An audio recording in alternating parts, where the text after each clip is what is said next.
तो चलिए आज मैं आप सबको पोषण ट्रैकर के एक बहुत ही महत्वपूर्ण अपडेट की जानकारी दूंगी। यदि आप इस अपडेट के बारे में जानना चाहते हैं तो वीडियो को अंत तक जरूर देखें। इसके लिए आप सबसे पहले पोषण ट्रैकर का नया वर्जन यानी कि पोषण ट्रैकर 23.6 को डाउनलोड कर लें। डाउनलोड करने के लिए आप प्ले स्टोर पर जाएं। प्ले स्टोर पर जाने के बाद यहाँ सर्च पर आप पोषण ट्रैकर लिखें। यदि आपका पोषण ट्रैकर अपडेट होगा तो यहाँ पर ओपन आएगा, और यदि अपडेटेड नहीं होता है तो आपके पास अपडेट का ऑप्शन आता है। आप यहाँ से अपडेट कर लें। अपडेट होने के बाद आप ओपन कर लें। तो चलिए पोषण ट्रैकर अपडेट होने के बाद जानते हैं इस नए अपडेट के बारे में। तो चलिए शुरू करते हैं अपना वीडियो। इसके लिए जैसे ही आप पोषण ट्रैकर ओपन करेंगे आप डेली ट्रैकिंग पर जाएंगे। डेली ट्रैकिंग पर जाने के बाद अभी प्रोसेसिंग हो रही है, आप थोड़ा धैर्य बनाए रखें। फिर आप THR HCM पर जाएंगे, और THR HCM पर जाने के बाद आप यहाँ पर प्रेग्नेंट विमेन पर जाएंगे, यानी कि जितने भी हमारे THR के लाभार्थी हैं। तो हम यहाँ पर हमारी एक लाभार्थी हैं काजल कुमारी, हम इनके यहाँ पर THR पर जाते हैं। THR पर जाने के बाद आप देखेंगे इनका मोबाइल नंबर वेरीफाई नहीं है, तो हम इसे फ़िलहाल स्किप कर देते हैं। स्किप करने के बाद आप यहाँ पर ये चीज़ ध्यान दें, जो सबसे बड़ा अपडेट आया है वो यही है। यहाँ पर आप देखेंगे लिखा हुआ है beneficiary eKYC and photo capture are pending. इसका मतलब ये हुआ कि अब आपको पहले बेनिफिशरी की eKYC करनी है और बाद में फ़ोटो कैप्चर करना है। जबकि जो पिछला वर्जन था, यानी कि जितने भी पिछले वर्जन थे, उनमें हमें पहले लाभार्थी की फ़ोटो कैप्चर करनी होती थी और फ़ोटो कैप्चर करने के बाद हमें eKYC करनी थी। अब आप यहाँ पर देखेंगे तो हम यहाँ पर प्रोसीड करेंगे। प्रोसीड करने के बाद हमारे पास यहाँ पर प्रॉपर लिखा भी हुआ है कि हमें यहाँ पर किसकी eKYC करनी है। तो ये हमारी प्रेग्नेंट हैं, तो हमने यहाँ पर प्रेग्नेंट है तो हमने जो प्रेग्नेंट महिला है उनकी ही eKYC करनी है, और साथ में इनके आधार के लास्ट के 4 डिजिट भी दिए हुए हैं। तो हम यहाँ से प्रोसीड करेंगे, और प्रोसीड करने के बाद हमारा वही सारे स्टेप हैं कि पहले हम इनकी आधार डालेंगे, फिर ये टेक्स्ट डालेंगे, फिर नेक्स्ट करेंगे, और OTP जो इनका रजिस्टर्ड मोबाइल नंबर है उस पर जाएगा। ऐसे ही मैं आपको एक दो लाभार्थियों को और दिखाती हूँ। हमारी यहाँ पर एक और लाभार्थी हैं रोली। आप इनके में भी देखेंगे कि हमें इनके में भी पहले eKYC करनी है और बाद में हमें फ़ोटो कैप्चर करना है। तो फ़िलहाल हम यहाँ पर इसे प्रोसीड करेंगे। प्रोसीड करने के बाद यहाँ पर दिया भी हुआ है कि हमें किसकी eKYC करनी है, और आधार के लास्ट के 4 डिजिट भी दिए हुए हैं। तो हम अभी गो बैक जाते हैं।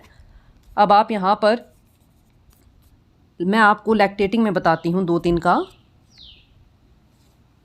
जैसे हम लैक्टेटिंग में जाते हैं, हमारी लाभार्थी हैं अंशु कुमारी। इनका मोबाइल नंबर वेरीफाई नहीं है, तो आप आपके जितने भी लाभार्थी हैं सबका मोबाइल नंबर वेरीफाई कर लें। फ़िलहाल मैं इसे स्किप कर देती हूँ।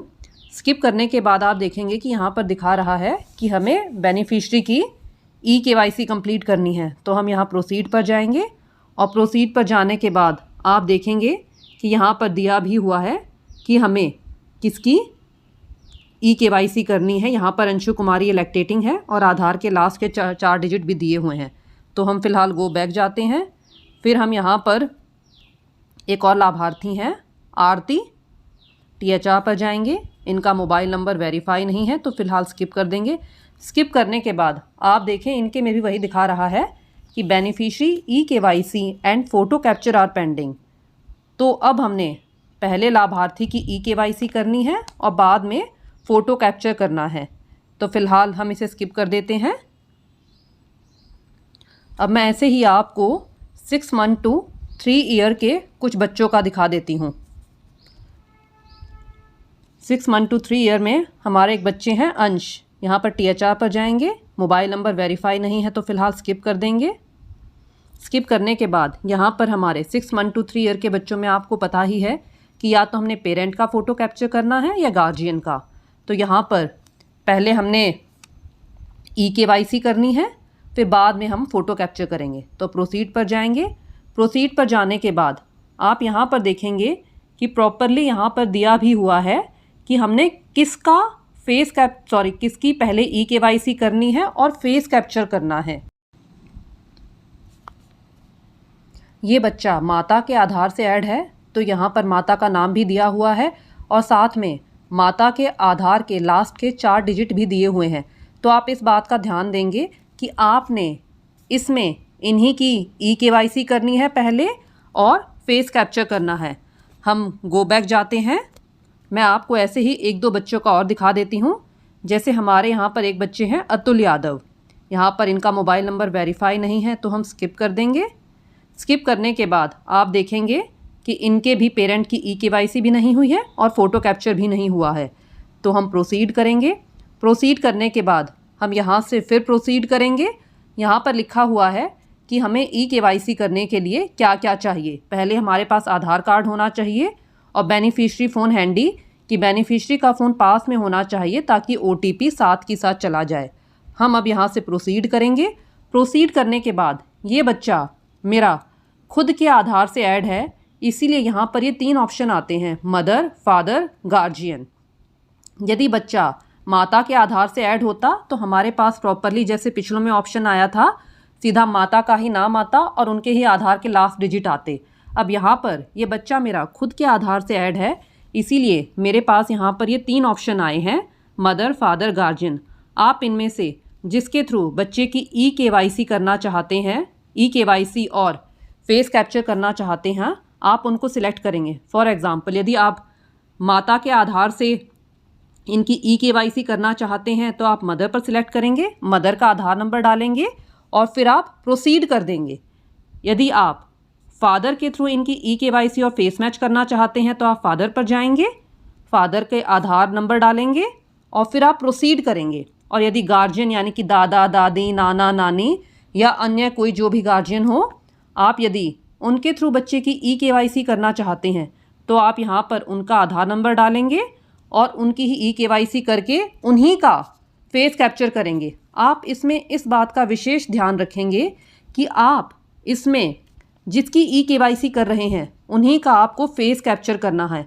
आप ऐसा नहीं करेंगे यहाँ पर आपने मदर का आधार डाल दिया और आप फेस कैप्चर फादर का कर रहे हैं, तो आप इस बात का ध्यान रखेंगे। हम फ़िलहाल गो बैक जाते हैं।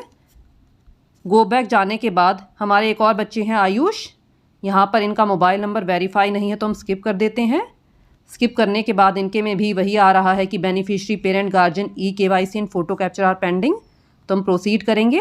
प्रोसीड करने में आप देखेंगे कि यहाँ पर ये बच्चा माता के आधार से ऐड है, तो हमने यहाँ पर माँ की ही eKYC करनी है और फेस कैप्चर करना है। तो आप यहाँ पर देख सकते हैं कि हमें भी दिया भी हुआ है कि आधार के लास्ट के 4 डिजिट। तो हम प्रोसीड करेंगे। प्रोसीड करने के बाद वही स्टेप है, पहले हम आधार नंबर डालेंगे, फिर एक टेक्स्ट डालेंगे, फिर नेक्स्ट करेंगे और हमारा जो OTP जाएगा वो रजिस्टर्ड मोबाइल नंबर पर ही जाएगा, यानी कि जो मोबाइल नंबर मेरा आधार से लिंक होगा। हम बैक जाते हैं। बैक जाने के बाद मैं आपको एक लास्ट केस और दिखा देती हूँ। यहाँ पर हमारे एक और बच्चे हैं दीपेंद्र सिंह। स्किप करेंगे। अब आप इनके में भी देखेंगे कि इनके भी eKYC पेंडिंग है और फ़ोटो कैप्चर भी नहीं हुआ है। तो आप यहाँ पर देखेंगे ये बच्चा माता के आधार से ऐड है, तो यहाँ पर प्रॉपरली दिया भी हुआ है कि आपने इसमें किसकी eKYC करनी है। आप इसमें ये चीज़ नोट करें, इसमें ये अपडेट बहुत ही अच्छा आया है कि हमें यहाँ पर प्रॉपरली पता चल जाता है कि हमें किसकी eKYC करनी है और फेस कैप्चर करना है। यदि मेरा बच्चा खुद के आधार से ऐड है तो वही सेम प्रोसेस है कि मदर, फादर, गार्जियन का ऑप्शन आएगा।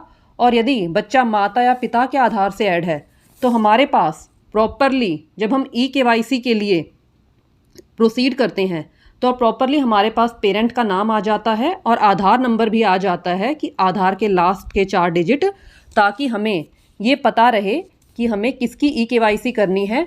और इससे हमें ये फ़ायदा है कि हमारे पास जो आधार मिसमैच की समस्या आती है वो समस्या नहीं आती है। तो आप सभी वर्कर इस तरह से देख लें, ये बिल्कुल लेटेस्ट अपडेट है कि हमें अब पहले बेनिफिशरी के पेरेंट या गार्जियन की पहले ई-केवाईसी करनी है और बाद में फेस कैप्चर करना है। जैसा कि अब आपको पता चल गया है कि हमें अब पहले बेनिफिशियरी की ई-केवाईसी करनी है और बाद में हमें फोटो कैप्चर करना है। जब आप बेनिफिशियरी की ई-केवाईसी कर लेंगे, यानी कि जब ई-केवाईसी कंप्लीट हो जाएगी, तो हमारे पास मैसेज आता है eKYC request successfully submitted, proceed to photo capture. यानी कि हमारी ई-केवाईसी तो कंप्लीट हो चुकी है, अब हमें फोटो कैप्चर करना है। और फोटो कैप्चर करने के बाद आपने जो फोटो कैप्चर किया है और जो आपका फोटो ई-केवाईसी डेटाबेस, यानी कि जो फोटो आपका आधार में है, उससे मैच होगा और तब आपका फेस वेरीफाई होगा। इसका फायदा ये है कि जो अब आपको ये फेस मिसमैच की समस्या आती है वो नहीं आएगी और आपको फेस वेरिफिकेशन में समस्या नहीं होगी। अब इसमें क्या होगा कि हमारा साथ ही रियल टाइम में, यानी कि रियल टाइम में हमारी दोनों चीजें मैच हो जाएंगी कि हमारी जो फोटो ई-केवाईसी डेटाबेस में है वो फोटो और जो फोटो हम अभी करंटली क्लिक कर रहे हैं। आप यहाँ पर देख भी सकते हैं कि एक ई-केवाईसी फोटो है और दूसरी कैप्चर्ड फोटो है, यानी कि वो फोटो है जो हमारे द्वारा अभी क्लिक करी गई है, खींची गई है। यदि दोनों फोटो मैच कर जाती हैं तो हमारे पास मैसेज आता है फेस वेरिफिकेशन सक्सेसफुल, यानी कि दोनों फोटो मैच हो गई हैं, ई-केवाईसी फोटो भी और जो हमने फोटो अभी कैप्चर की है। और नीचे लिखा भी आता है face matched with Aadhaar records, you may now continue to access the required services. इसका मतलब ये है कि जो लाभार्थी का फेस है, जो हमने अभी इनकी फोटो कैप्चर करी है, वो आधार डेटाबेस से, आधार के रिकॉर्ड से मैच कर गई है और अब आप जो भी सर्विसेज इनको देना चाहते हैं, यानी कि अब आप इन्हें टीएचआर आसानी से दे सकते हैं। तो आप सभी वर्कर इस वीडियो को बिल्कुल अच्छे से देख लें ताकि आपको step by step process clear हो जाए। और यदि किसी को कोई समस्या आती है तो आप कमेंट में पूछ सकते हैं।